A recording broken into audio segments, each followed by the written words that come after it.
How you guys doing? Yes, today's gonna be a double whammy. It's gonna be a banger video, like always. It's Tuesdays, as you might guess it, because we're gonna be discussing in the early portion of this video the announcement on the battle count violations and fair play mail that dropped in everyone's mail today, and even in the Discord, people are going up in arms, raving and roaring, and some are upset. But hey, we're gonna be talking about that, obviously, all in the beginning section of this video. But as you probably noticed with the thumbnail and the title, we're also going to be going into my own Discord because we have leaks to talk about, and these aren't just some normal leaks we're discussing, guys. We're looking at a lot of formations, over 15 plus formations in the game, and the potential hero kits involved. And I do want to warn you guys, when it comes to the hero leak section, I am going to put this exact same disclaimer again, but nothing we're going to be showcasing today could be real. It could be all fake, but we will discuss that a little bit more in depth when we get to it. So smash like, comment, and subscribe for more daily Age of Empires mobile video.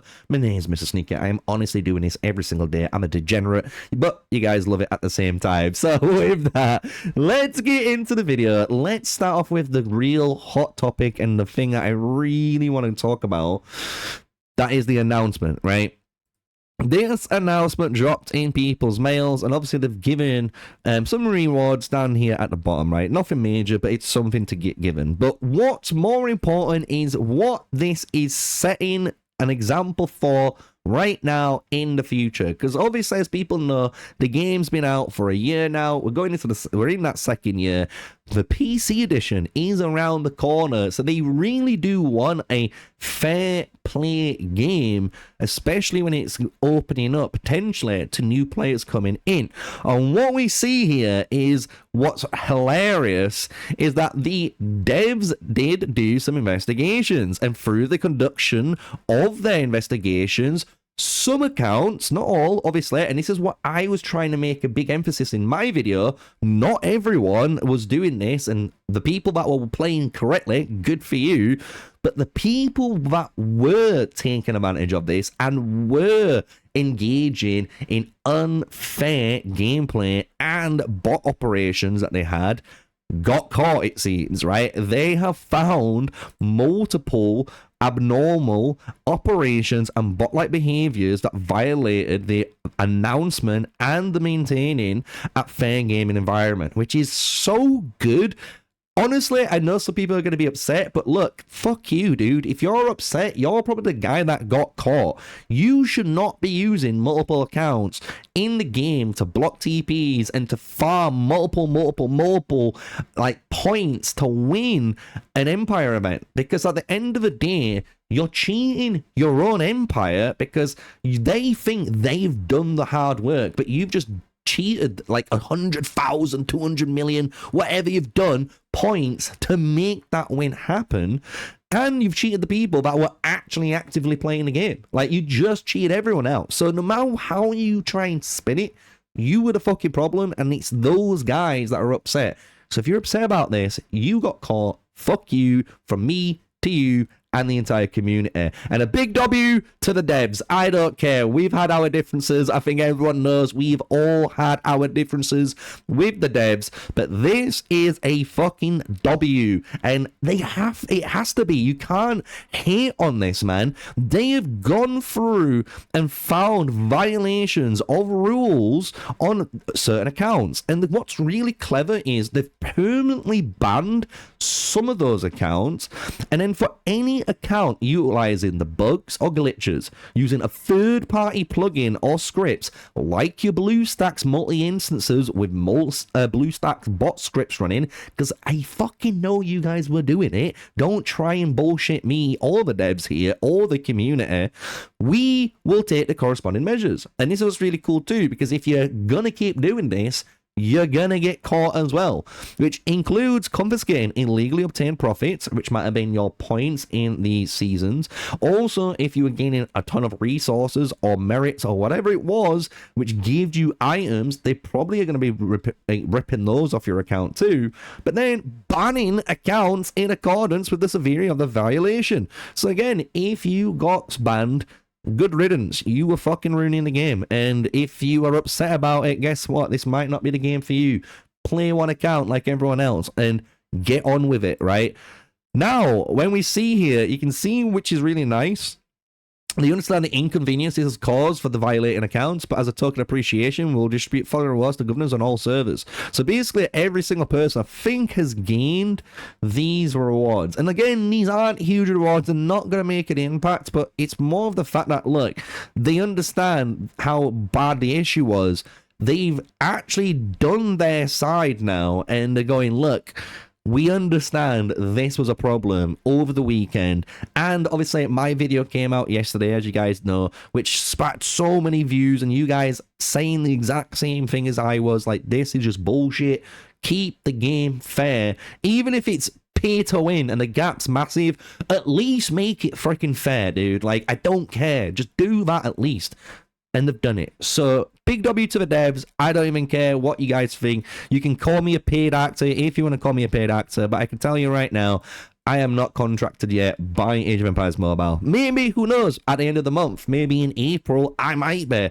But right now, I'm not, right? And this is my honest opinion. This is a good direction for the game, especially if you want the game to succeed in the long run, because the more players that keep coming into the game, the less we don't need these bot accounts, for one, and B, the more players coming in. If we can have bot accounts, we're gonna get more and more bot players coming in, and that's just unhealthy for everyone. So big W to the devs. Thank you for addressing the problem. Me to you, and I think all the community that have seen this have all got your back, honestly, for keeping a fair play game in Age of Empires Mobile. So with that, let's get into the fun stuff, right? As many people are probably looking forward to, the hero leaks, the hero skills and stuff. And the way I'm going to do this is pretty easy. I am going to mean all of the info probably on the hero kits, but what we will do for every single person is go through these little images, because I'm going to be able to keep it on screen like now. You can pause it, you can read it at your own pace,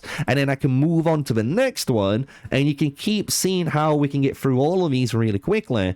But what's going to be really interesting, and what I really need to make clear as well, like when we go through these, is you will see some heroes crossing over, which might give an indication that they are dual class hero, and I'll make that kind of clear when we see them. But before we dive in and get our popcorn, just remember, these leaks could be fake. You know, these leaks could be the greatest fake in the game, right? This could be not real. This could be just AI. This could be just fandom, right? Someone making hero kits and getting you guys excited for these heroes that don't even exist, just to see what your reaction be. And the thing is, it's a kind of win-win situation no matter what when we react to these, because if they're fake and the devs see that they're the fake, they might just be like, you know what? The people, the community really like that one hero's kit. Why not just do that? And they might just make that hero and put it into the game. And if they are real, they also get a little bit of live feedback here, right? They get to see the community's response on these kits.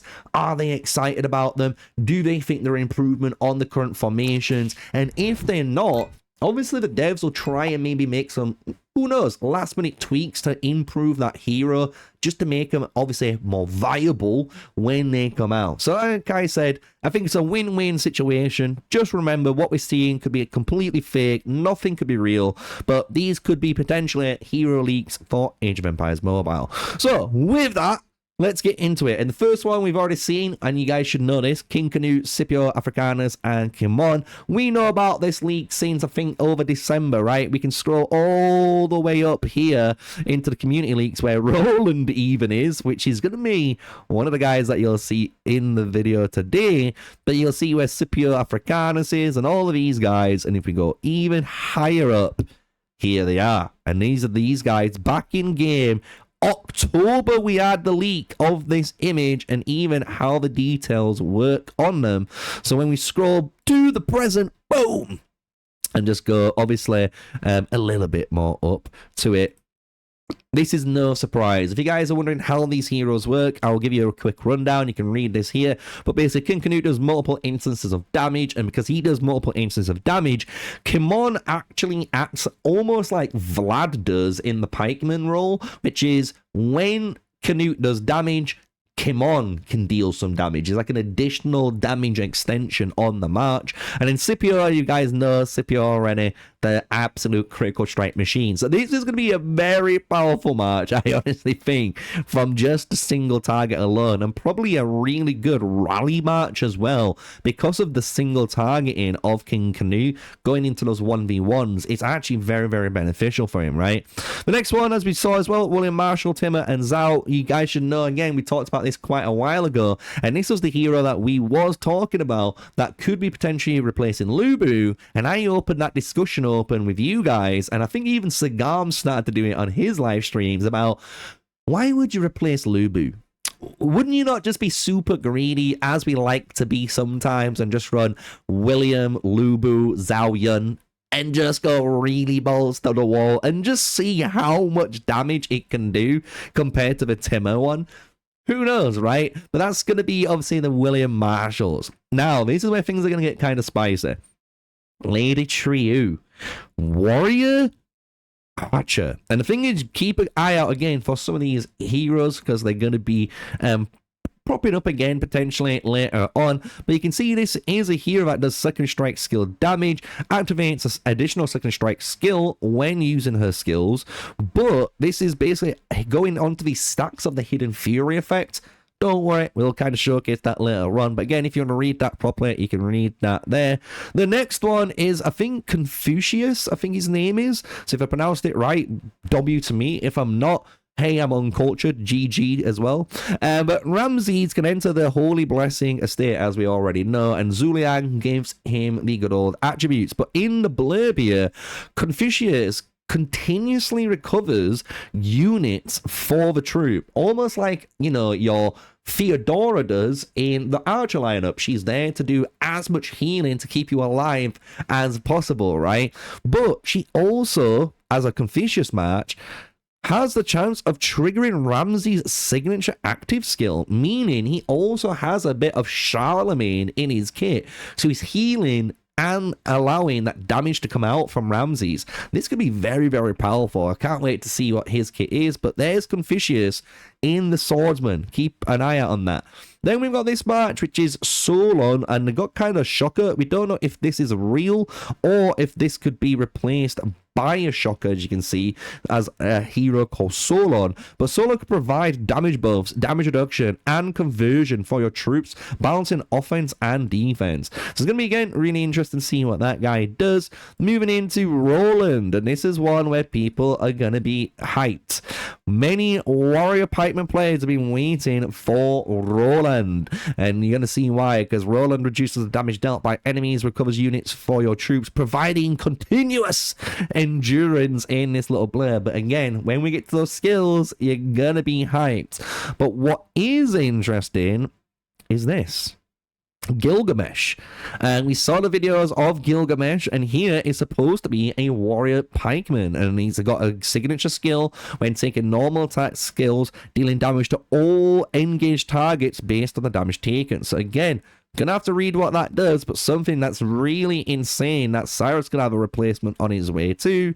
And then we're moving down, and we've got St. Louis Belisarius, and then you got Solon Elizabeth the first here, and then Menes. And this is where things are going to get a little bit complicated, but this says Tactician Pikeman. So just remember that when we see these, right? Tactician and Pikeman. We scroll back up, this was Tactician and Cavalry. So we know Solon, Tac Pike, Tac Cav, dual class potentially on its way, right? Really, really, really huge for that, right? But these guys are two brand new heroes. Menes has an excellent commander skill damage. We're going to have to see what that does in a moment. But St. Louis says you can choose him for the troops damage core, which is going to be very interesting to see what that means when we get further down to seeing his kit. Then we've got the Swordsman again.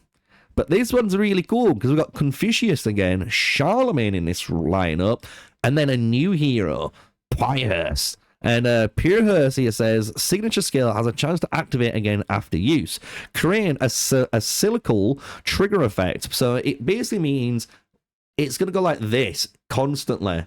Like, and it just starts to go a bit crazy. So this is where you're going to see these double triggering heroes work. This hero go really crazy, and I have seen this hero's kit already. I don't want to spoil it if it's real, but Jesus Christ, he's going to be honestly a replacement for Sun Tzu if you've been thinking about building Sun Tzu for rallies. But he is looking monstrous on there. Ragnar. So this is warrior.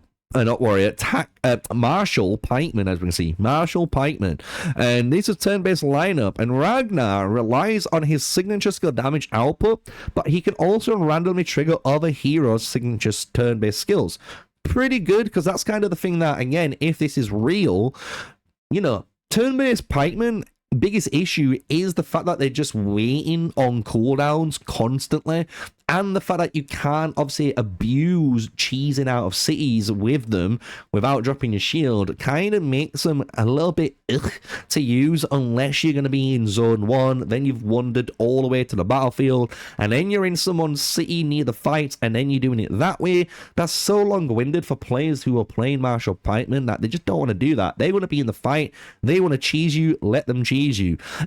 Ragnar, though, is allowing you to basically hopefully deal more damage out there in the open field, which is kind of the one thing that they do kind of lacking, is that damage in the open field. They can take damage really well. In rallies, they do really well for buffing as well, but the open field damage output is getting obviously outshone by those other marchers that are doing secondary strike and active skills and passive skills that are just constantly triggering once or twice a turn sometimes, depending on what they're doing.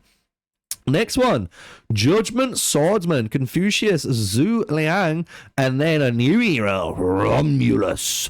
Romulus has a chance to deal strategy damage to enemy troops each turn, and after using his commander skill, his signature skill damage is greatly enhanced, allowing him to deal massive damage to the troop with more units quickly.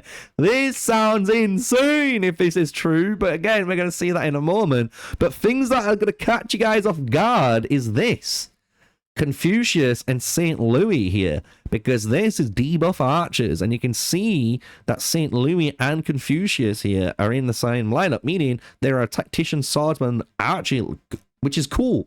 I like dual class heroes, and I think many people do like dual class heroes, and seeing more come is really good because it allows players to get more value for their investment, which is always a big W no matter what. Free to play, spender, Kraken, let's be honest, it is, and the devs like to make us happy. Let's be honest, they do, and they need to do that, right? So what's really cool is St. Louis in this little bit says excellent damage output as a commander and can increase the next acting hero's damage, which is really cool. And the thing is with this is Solon obviously needs all of that stuff, but St. Louis says his commander skill can inflict incapacitation, in capture would just say, on enemies, and learning configuration can inflict burn. So he can do two things already at once, probably be doing better than Solomon can do, and he's boosting up that damage. And then you got Confucius to make him do that double, right? Which is really good, and give him that heal. This could be something really clever in the future, honestly. A really cool lineup. And then Pikes. So St. Louis again, tap Pike with that thing. Could be tack Pike, tack Archer, right? And then you got tack Swordsman, tack Archer for Confucius. So, woo, yeah, it's a lot to take in potentially, but it should get you guys super excited because now is the juicy bit. It's the skills. And I know they're hard to read, but don't worry, we can zoom in. So what we're looking at is Cimon, right? And we've already seen this kit, and this does kind of validate what we saw already in the thing.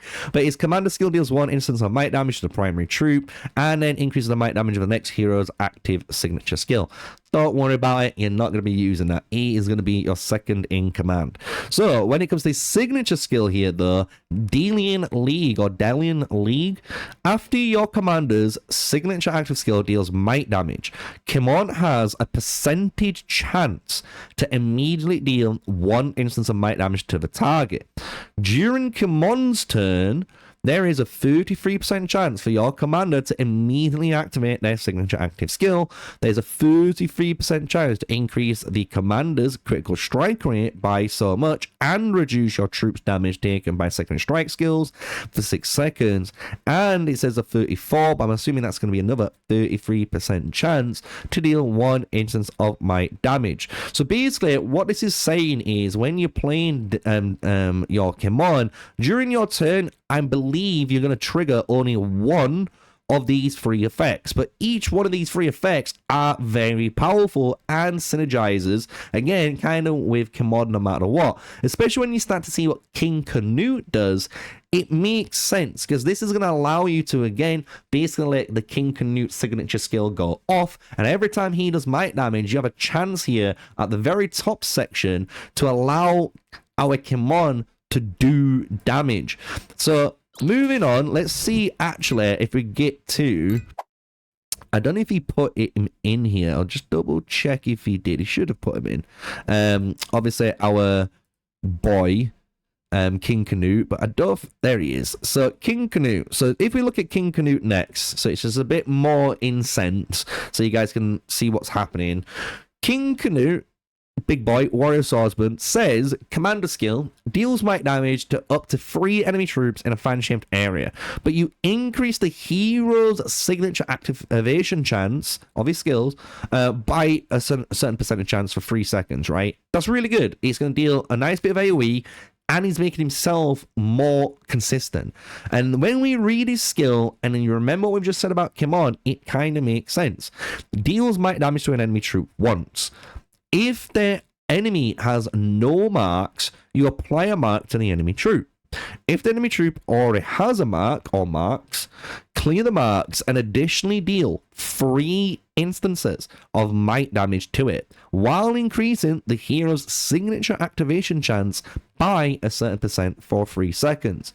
So now, with that, you can see why this is actually pretty important with Cimon. Because Cimon can trigger range and wave here to trigger more marks, as the blurb kind of said, allowing you to deal more multiple instances of hero damage to the troop. And because each one is an instance of damage, you're going to now, with your, obviously, Cimon, trigger this top side of the skill.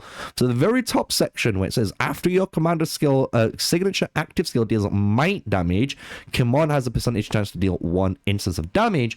You gotta think, if we do hit or 1 hit and go 1 2 3, if you high roll, you could go 1 2 3 4 5 6 7 8, right? That's what it could potentially do in the lineup. Obviously, this triggers only 1 time per second, so there is some restrictions on it. So it might only allow you to get like 2 extra bursts of 2 in the lineup, which is fair play if it does. But if it doesn't, and it allows you to get all of those 3 instances in one go, brother, this is gonna be a lot of freaking damage. And in rallies, again, really freaking good that you can be doing that, right? So we can see King Canute and our Cimon there. Really cool, honestly, heroes. And with Scipio, you can see why that critical strike damage with this is a nasty recipe for pikeman players to be on the lookout for, because they're going to get whacked, and I mean whacked if this is real, right? So let's move on to the newer stuff that we are very looking forward to. Confucius, tactician, swordsman, archer, as we said through those little peaks. As you can see, for his commander skill, for the next 6 seconds, you recover units once per second. And this effect doubles if you're disciplined. This might make sense when you read the signature skill. It does kind of say it here. But this applies disciplined effect to your troop for 6 seconds.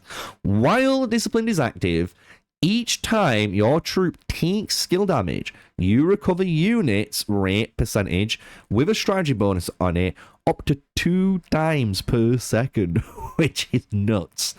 Every 9 times this hero triggers the unit recovery effect, the hero with the highest strategy, which is normally your Ramses in this case, in the troop immediately activates their signature active skill, and this is going to obviously increase their damage by an additional percent too. So after 9 times of healing, you're going to get your Ramses to do another additional trigger on his signature skill, and it's going to do some extra damage. On top of this, after entering battle, you increase this skill's trigger chance by 1% for 3 seconds, and each time your troop activates a signature active skill, you increase this skill's trigger chance by a certain percent, stacks up to 4 times, and up to 1 stack every 3 seconds, and you reduce troop damage taken. Bruh, this is just huge, and this stacks up to 8 times, 1 stack up to 3 seconds. So you can see, over the long fight, we actually have support here that can help our Ramses double up on his damage, which is great. He can also make him take less damage, which is great, and he's healing on top of it. Absolute monster. And I'm gonna be honest, I am so glad right now I haven't gone for a 5-star Charlemagne. If this is real, I am 5-star in Confucius. All of my investment will be going into him, because holy smokes, what a hero support coming if this is again real, right, to the game. So hopefully you guys let me know your thoughts down below on what you think about these guys. But now we're moving on to Eleanor of Aquitaine, or Aquitaine. This is a martial cavalry archer, and I've been looking forward to some good old martial archers, I'll be honest. So reduce your troops damage taken for 3 seconds. After 3 seconds, deal straight damage up to 3 enemy troops around your hero, which is AOE if I remember rightly, and recovers your troops units, which is quite nasty. That's a commander skill, even though you might not use her, but maybe you do in the future, who knows. But that's a nasty little commander skill, even though she's not supposed to be a commander. Going into the signature though, Regent. After entering battle, increase the damage of your troops' first commander skill by 1%, and the second commander skill by 1%. So it really does emphasize the Napoleon, right? Napoleon really likes the commander skill. Bap, bap, just does so much AoE damage. And if on the targets you do 1 burst to 3, and then you do that additional second burst onto 1, definitely working with that Napoleon here. For the first 12 seconds after entering battle, your troop recovers a X rage per second, and after reduces to X rage per second. So it's a very similar effect that we've seen before. I've forgotten who has something like this, where you get so much stats and then it drops them down. Very similar to actually Ding Yang Yum. She has a very similar one to that. So I could actually see this being in game. A little bit of rage, a little bit of extra commander skill damage to that Napoleon's looking really, really good.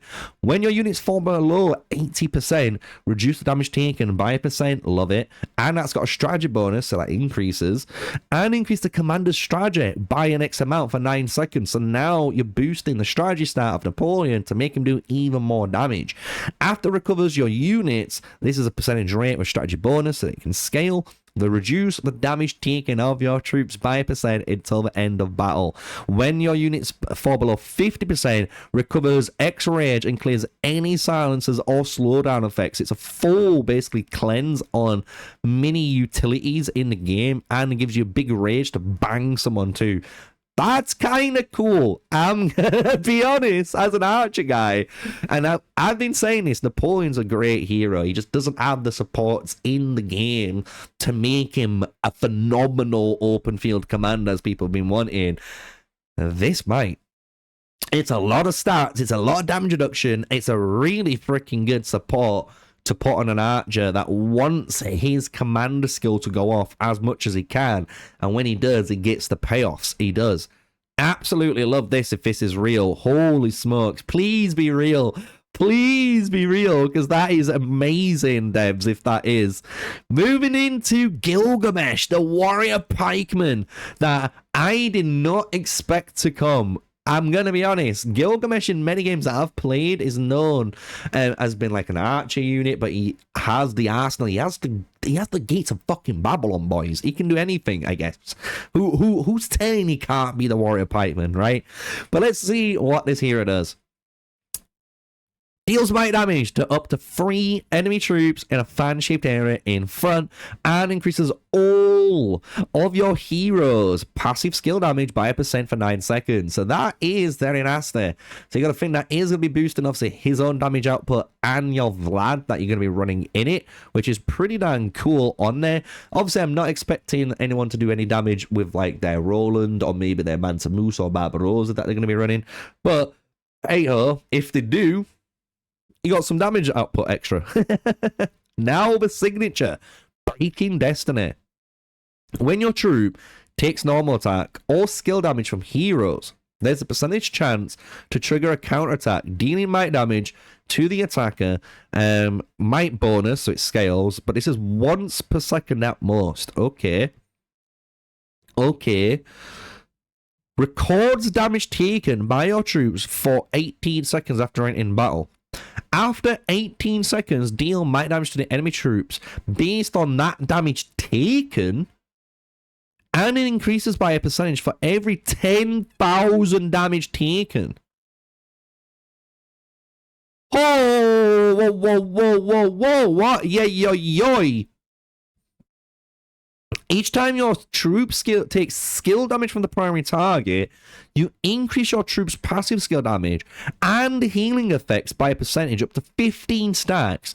And when fully stacked, you grant your troops damage immunity for 18 seconds after. Whoa, yo. This hero sounds insane. Bro, I'm just saying, imagine a free-to-play player running Gilgamesh. Because this damage, right, so my bonus damage rate increased by a percentage for every 10,000 damage taken, right? I'm just going to be honest. Imagine you're free to play. You can take the hits or whatever in the build you build, right? And then, like, some pay-to-win crack can hit you. And then you just blow everyone up around you. Do you get what I'm saying? Like, bro, that sounds so insane. Holy smokes, I might have to start maybe preparing for this hero. Holy smokes. And the bottom does say 18 seconds after entering battle, you reduce secondary strike skill damage taken by your troops as well. That just means you count a cavalry as well as the Belisarius marchers out there and some of the Mulans and stuff like that that might be still running around. Oh, Gilgamesh, bro. That kit looks insane for his signature and commander skill. Let me know what you think. If that is real, devs, please give that to me sooner, because that looks mental. Right, commander skill, Phoenix Virtue. This is a martial archer called Jifar or Yifar maybe.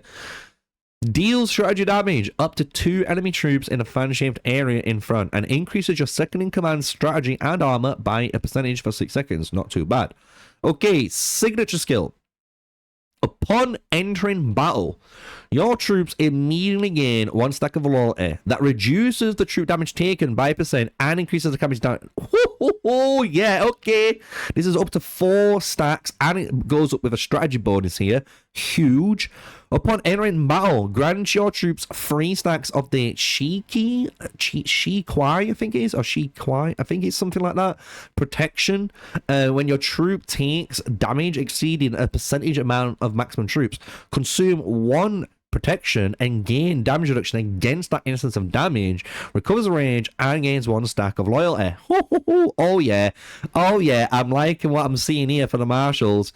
Your troop recovers rage per second, and each time your commander activates a signature active skill, you recover even more rage. And after your commander uses their commander skill, you increase the commander's next signature active skill. Oh yeah, bro, I'm gonna be honest, I might have to bench. Oh no, I kind of want to say it. I might need to bench my warriors. This sounds insane. Imagine you've got the last hero and this hero with Napoleon. You've got Eleanor just doing what she's doing, increasing damage reduction, and recovering units. And you're doing it the same here. Bro, man, I'm gonna be honest. This is exactly what the martial pikemen is. This is what the exact martial archers needed. This is Napoleon needed this, and they fucking delivered. Holy smokes, his signature skill's really good. I mean that. That is a really good, bro. His open field presence might be seen just as good as a Ramsey's open field presence, because Ramsey's, yes, gets his commander skill, lets his signature skill fire off. But if you can fire your commander skill just as fast as you can do with a Ramsey's, bro, the amount of AOE and single target and damage you have on that one unit is huge. Holy smokes. That is one of my favorite heroes so far, out of all of them, especially Gilga. Gilga and Yfar are in the top ones. So now we've got King Canute. We've seen King Canute. I'll just put it back up there for you guys, just so you can, you know, refresh your memory. And if you want to read it, you can read it. But moving on is our Lady Trieu. Warrior archers. So obviously in my realm, this deals might damage to the enemy troop and increases the hero's secondary strike skill activation chance and the secondary strike skill damage by a certain percent. This does scale off might bonus for 6 seconds, so this is on herself, so she gets that buff, which isn't too shabby. It allows her to do damage, and if she does more damage than like an Alp Aslan, that's probably good to do. Signature skill, after normal attacks, because it's a secondary strike skill, I'm assuming, deals might damage to an enemy troop.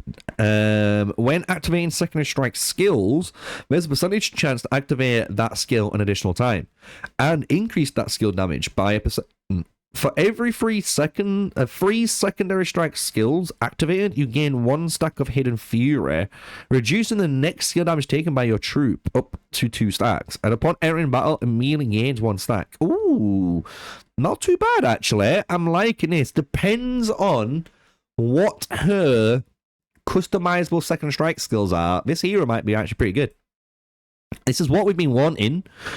Damage, again, for warrior archers, really good damage, but what we need is damage reduction. We need to be able to survive out there, because the warrior archers can't at the moment, and you do need some sort of archers in the game to basically counter the infantry. Otherwise, the infantry are going to be left unchecked forever, and that means the pikemen have a counter that they have to deal with, and they've just got to deal with it, you know what I mean? There's nothing to beat it, unfortunate, which is just not how the game should be. So hopefully, she's actually pretty good. I think she sounds good. The fact that you get 1 stack, and then you can get the stacks after 3 secondary strike skills that activate, which should be this in theory, plus maybe she has like a weak spot attack and whatever her main unique commander skill is as well.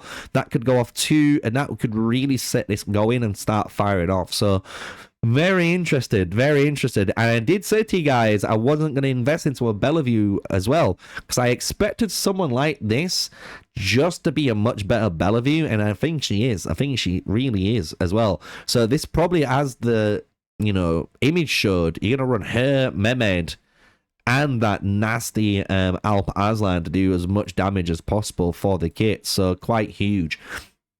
Now we've got Menes, Tactician Pikeman, deals 1 instance of strategy damage per second up to 3 enemy troops in a fan-shaped area in front, which is nasty.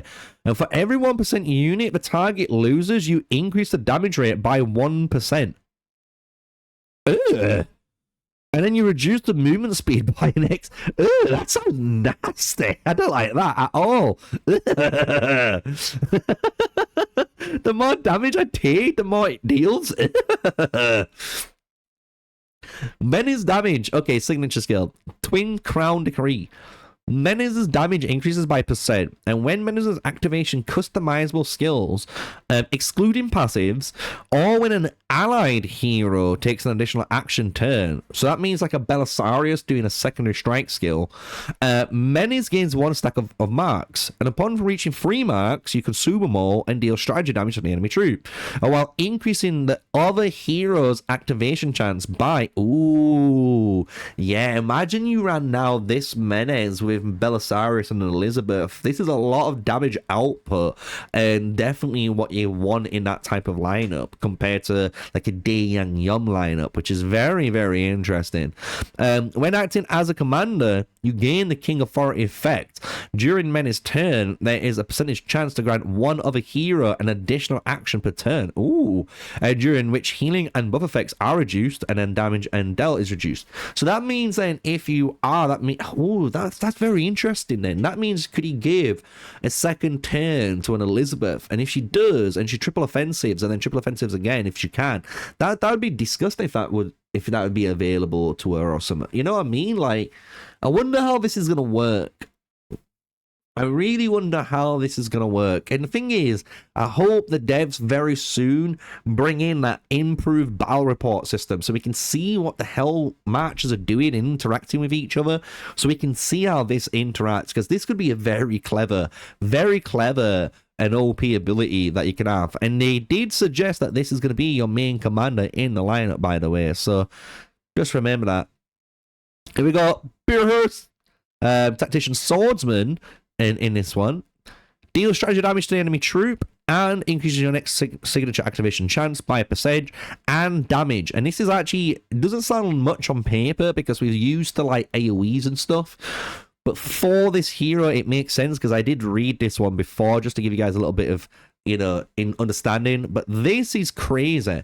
You deal strategy damage to the enemy troop. Each time this skill is activated, there is a percentage chance to activate it one additional time. And this is up to X% or X activations per turn, sharing the limit with other additional activation effects. Every 2 activations increases your strategy by, and then for 6 seconds. So what I'm reading is this should go off once, and the next time it could go off twice. And I think that's how it does it. It could keep going off twice. Because at first you might read it and it might do this, but I don't think it does.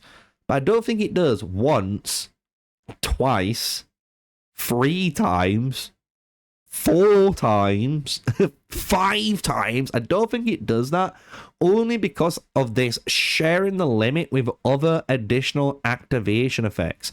So this must mean then, like, if you do get free of this skill, none of your other skills trigger. Does that make sense?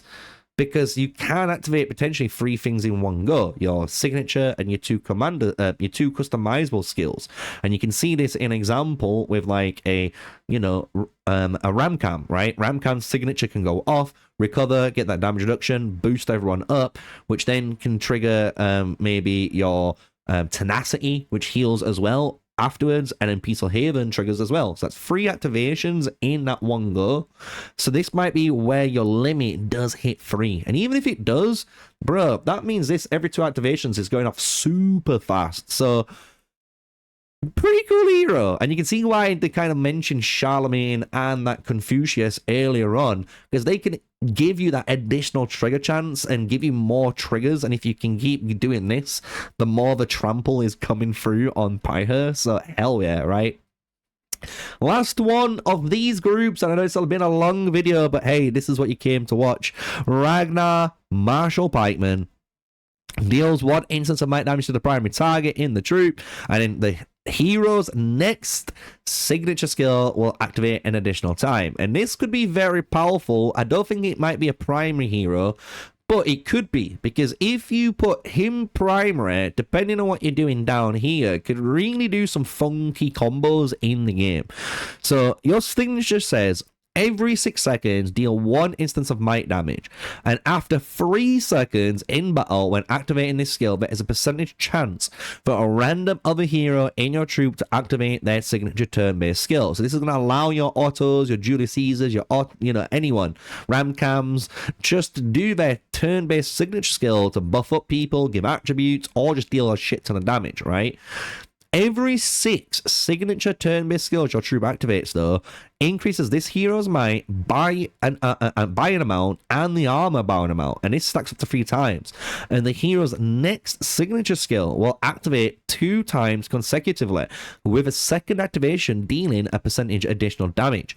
So this is why I was saying earlier on, this might be one of those things where if you do put in prime rate, I can see why, right?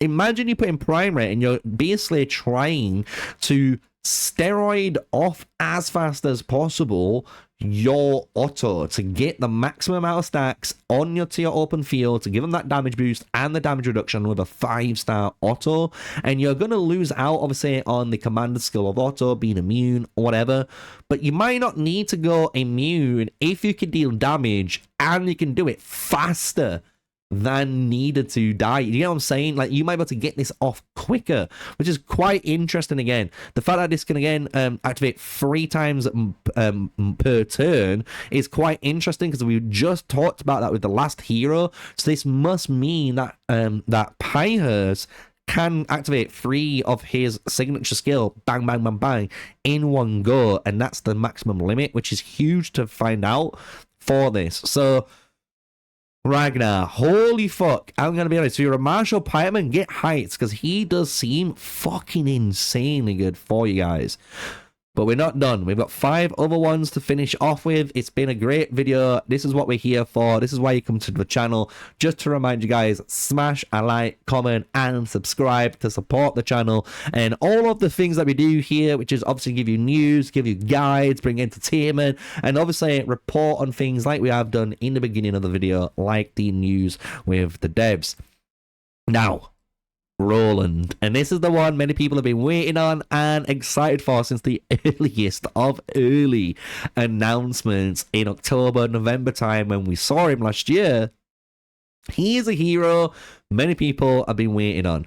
You deal might damage to 3 enemy troops around you, and you reduce their damage dealt. This is actually not a bad commander skill, but you probably ain't going to use it compared to maybe someone like Gilgamesh or Cyrus, but hey ho.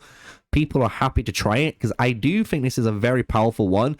The fact it says around you is huge. It's very similar to how Lubu is, and Lubu's AoE is unmatched, right? As everyone knows, you get guaranteed damage output for it. So this is good for many people. So you could potentially be running maybe Roland, Gilgamesh with Vlad as a good example, right? And having that really cool little damage AoE and reducing their damage dealt is huge too for 9 seconds. It's not a bad damage debuff that you can do. But the signature Olifant, when your troop takes normal attack or skill damage, there is a percentage chance to reduce the enemy damage dealt to your troops by 1% and increase your commander's might damage by 1% for 3 seconds. This triggers one time per second, and each 3 times other heroes in your troop skills deal damage, right, you recover troops and you reduce troop damage taken. So this is why Vlad is really good in this comp, because now Vlad has an actual good reason to be in there. He has chances to give you damage extensions, so every time your Cyrus or your Gilgamesh does damage in the game, you can imagine now you get that additional proc of damage from Vlad. This is now going to fuel up this healing and damage reduction that you've got in your team. Not bad at all. And you can see why you can use here and why many people are going to use Roland primarily as a support, because he does state it's your commander's might. So if you do set him as the commander here, yes, you're going to do more damage up here. Yes, you're going to do some more cool stuff up there and get some extra bits. But you're not going to steroid up that Cyrus or the Gilga. Just remember that. So this is why it's important to think about what you want to put your Roland. Is he going to be in that 3rd position slot or 1st? That's one of those discussions many people will be having probably now and theory crafting builds about, which is really fun to do, right? It's really fun to do that before anything comes out. I'll be honest, one of my favorite things to do. Romulus, tactician swordsman, Immediately gains 4 stacks of marks and enters the judgment state, increasing mark consumption chance by 40% and dealing additional strike damage when consuming marks. For every 1% the unit target loses, you decrease the damage rate by 1% for 9 seconds, right? This is going to make sense because, again, the 7 Hills Volley. You grant your troops 2 to 3 stacks of marks, increase the strategy damage dealt by 1% for 3 seconds, up to 2 stacks. However, after entering battle, there's a percentage chance to consume, or per second to consume one of those stacks of marks. Romulus deals 1 instance of strategy damage to the enemy troop. Every 3 times you consume the mark, your troop recovers 27 rage, and other rage recovery effects for your troops do not take effect in that. After entering battle, immediately gain 3 stacks of marks. So you can kind of see this is very similar to what we kind of seen with a lot of other heroes. He's just trying to, again, if you make him as the main commander, which you should do, you're gaining all these stacks of marks to then blow up your enemy by consuming them. The thing is, again, obviously being open field is going to be really good. I actually think it's going to be not too bad in a rally as well, because you're able to grant yourself 2 to 3 stacks here already, and you only need 2 stacks for things to work, so you have 1 stack left over, so you can already consume that stack, and you're able to immediately gain those 3 when entering battle. So I just honestly think you're able to get these stacks and just do its job in a rally too, which is very promising for a hero, because we do want heroes that can be either dual class, as you guys see, or if it's one singular hero, like this Tactician Swordsman, we do like to see him in open field and rallies. We want to get like a little bit of double value on them, because that makes it a bit more, you know, fun of an investment, and again, a bit more of a valuable investment in the game. St. Louis is going to be a crazy hero. Tactician Pikeman Archers. You're going to have this hero dealing strategy damage up to 3 enemies in a fan-shaped area ahead, but you have a percentage chance to inflict the in-cap on the enemy troops, and has a target chance to calculate it independently, while increasing their strategy damage taken as well. Oh boy, isn't that good? The one thing people have always said about Philip is he's an absolute dog shit hero, which he is, but the one thing about Philip which makes him good is that extra strategy damage they take is very good. That is the only line of text that makes Philip good, but he's not a good hero. The fact that you get this in the commander skill now, and you get to in-cap at them, is huge. I'm gonna see this hero, honestly, I reckon, in these tactical archers first, and then we might see them come out in the pike lineups too, but I think it's the tactical archers that are going to take advantage of this. Obviously Solomon is loving this already, and as we kind of saw in the, you know, group photo of them all, he did mention that you're able to get burn, meaning St. Louis should have here a good old configuration as a customizable skill choice with whatever his other skills are gonna be. So pretty darn cool. Signature skill though, deals strategy damage to the enemy troop, and if the enemy units fall below 85%, you increase the skill damage. Holy smokes, we ain't fucking about. St. Louis, the damage increases by a certain percent, and when St. Louis serves as a commander, your troop's next hero to act deals a percentage additional damage, and when your troops' health fall below 70%, reduce damage taken. Oh yes, oh yeah, what a hero. I'm gonna be honest, if you are a Solomon main, you're gonna be jumping out of your chairs, because this hero actually might make Solomon definitely a meta hero now. He was already good, as people have been using him now for the in-cap against King Arthur's and stuff, but like having a hero like this that really gives you that damage reduction and gives you like the in-cap already and can provide you the burn is huge. And just think, you can still bring Everflame Wings as well and double down on all of it, and whoever you go against should be controlled. That is the best way of putting it, and this could be what we're looking at, the #1 control match in the game, which is St. Louis,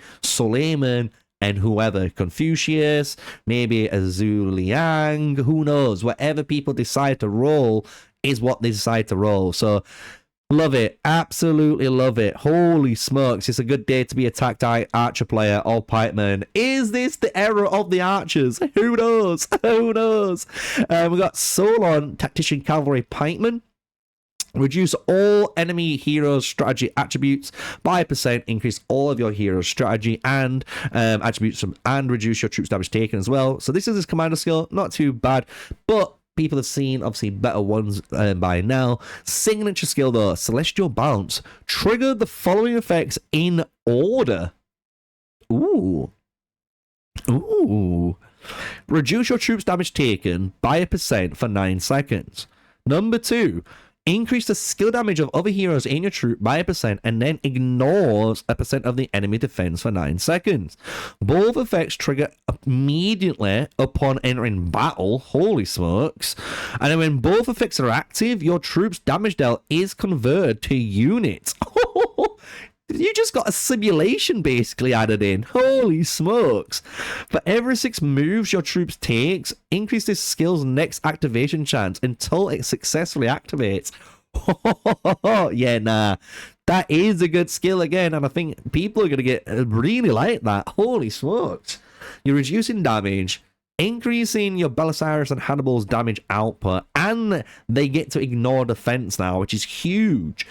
And then when you get both effects online, you basically get a simulation. You get lifesteal because you're converting damage dealt into units. Why? These heroes are looking sick, guys. I'm going to be honest. They are looking sick. So we're finally at the finale. And I just want to say, if you've enjoyed today's long video, smash like, comment, subscribe. Thank you for sticking around. I know it's a lot of info, but hey, sometimes I got to do these long videos because you guys enjoy watching them and seeing all the news in one go. But William Marshall, the final hero, we're at the end. Give yourself a round of applause. And maybe myself, because we're almost done. And we've done quite a lot in one go video, right? We've done the news and we've done this. So, William Marshall, Warrior Cavalry, Critical Strike. Deals X might damage up to 4 enemy troops in a circular area and reduces their might damage from the primary target's customizable skills. Okay, so yes, we are going to be replacing Lubu as the commander now with this. That's a huge debuff if that's real, and it's AOE too, which is massive. So okay, we get it, we get it, we get it. But let's see what else we can do here. The hero's customizable skills can deal critical strikes, just like Lubu. Each secondary strike skill learned provides the hero with percentage critical strike rate and a percentage secondary strike skill activation chance. Yeah, okay. Your other hero's critical strike rate increases by 1%, and when dealing critical strikes, their signature skill damage will be amplified. That's a new word. So that just means basically it's going to be increased. They're going to deal more damage, right? While their customizable skill damage will be weakened. Oh. That seems insane with Lubu, though. Because oh, no, it doesn't. I see why. Because Lubu does all of its damage through customizable skills, and if they're weakened, they're assuming you're not going to want to use him because the main commander's signature skill is being amplified. So, for example, Zhao Yun doesn't get affected because his signature skill is passive, and that's where the damage is. And his 2 customizable skills, one of them weakened anyway, and it's fine, but his other one isn't really doing that. Do you get what I'm saying? So I see why people are saying this now. That could be reason why. After any hero in your troop activates a secondary strike skill, William Marshall gains 1 Iron Oath mark, and you gain 2 stacks per second at most, up to 5 stacks. With 5 stacks, the next normal attack will consume all marks, and you activate a 1 random customizable skill with that skill damage increased by a certain amount. So yeah, I can see why now. Okay. It's still going to be one of those things that I think people are going to test. How much is this weakened by? Because if it's only like 10 or 15%, I'm going to be honest by you, Lubu wouldn't care. Lubu would not care. If you weaken 10% of 100k, that's 10k damage. So we've dealt 90,000 damage still. The amplification doesn't help Lubu, I get it, but it still helps the Zhao, right? So I wonder how this lineup's going to work out in this game. I can't wait to see all the testing done on it, especially with all the different lineups now and what people think about on here, because that is a pretty nasty hero, I'm going to be real, for the warrior cavalry there. But as we said, that is the finale. We've done all of the hero skills there. We went through all of these little images so you could see a little bit of fun stuff as well, all the way there. Hopefully you've enjoyed today's video and you've learned something, or maybe it's giving you a bit of insight, or if you're a dev, you can see the comments down below of what people are getting hyped on about and what people aren't getting hyped about, and maybe make some adjustments here and there if needed. But I'm going to give you my honest opinion.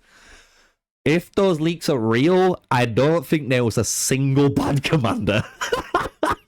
That is insane to think about. After all of those commanders, no matter what lineups you've picked, and even if you think you're in the dirt, even like me as an archer player, I'm going to be honest, archers look insane on the horizon, and even the pikemen look great, and even the swordsmen look great, and even the pikemen look great. And this is at all martial tacticians and warriors. So, do you know what? I think they've done a good job so far. Can't wait to see when these heroes come out, or if these heroes come out. But I know if they do, people are going to get hyped. So let me know if you enjoyed today's video. Smash like, comment, and subscribe, guys. And until the next one, stay safe, stay sneaky. Peace out.